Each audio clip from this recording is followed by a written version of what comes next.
Salve, kenapa Tuhan Yesus tidak menulis Injil? Karena dia datang ke dunia ini bukan sebagai jurnalis, bukan sebagai penulis, tetapi dia datang untuk menyelamatkan dunia. Dalam Injil Yohanes bab 1 ayat 10, ia telah ada di dalam dunia dan dunia dijadikan olehnya, tetapi dunia tidak mengenalnya.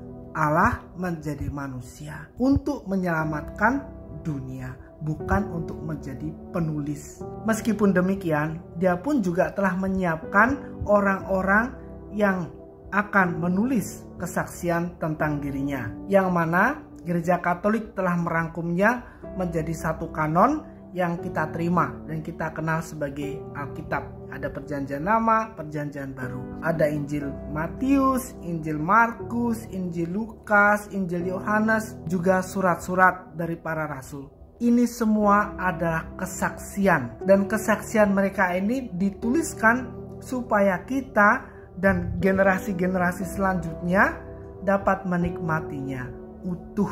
Mereka-mereka ini adalah orang-orang yang mengalami Tuhan Yesus. Contohnya Yohanes, dia adalah murid dari Tuhan Yesus. Dia menuliskan segala sesuatunya. Dia adalah saksi. Kemudian Matius, kemudian Markus, kemudian Lukas, Paulus, Petrus, Yakobus.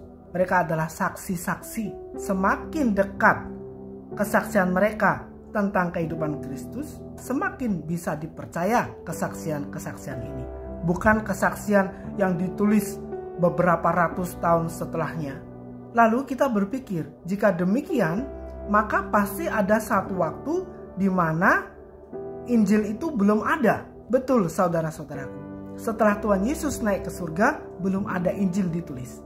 Maka kita mengenal dalam Gereja Katolik yang disebut sebagai tradisi rasuli. Tradisi ini sangat penting, sudah ada sebelum Injil ditulis. Maka saudara-saudaraku, untuk mengerti isi Injil haruslah membacanya dalam terang tradisi rasuli ini. Jika tidak demikian, maka seperti bermain layang-layang kemudian putus talinya. Dia akan putus, terbang melayang-layang, tidak tahu arahnya. Jadi jelas ya, Tuhan Yesus tidak menulis Injil karena dia datang untuk menyelamatkan dunia, supaya kita beroleh hidup kekal di dalam namanya. Bukan sebagai penulis, bukan sebagai jurnalis. Para penulis Injil menuliskan kesaksian mereka untuk kita semua, supaya kita mendapatkan pengertian yang utuh tentang Tuhan Yesus. Dan ingat, Gereja Katolik memiliki 3 deposit iman: Alkitab, tradisi suci, dan magisterium.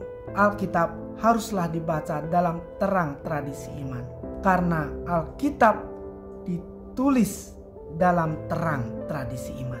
Tuhan Yesus memberkati.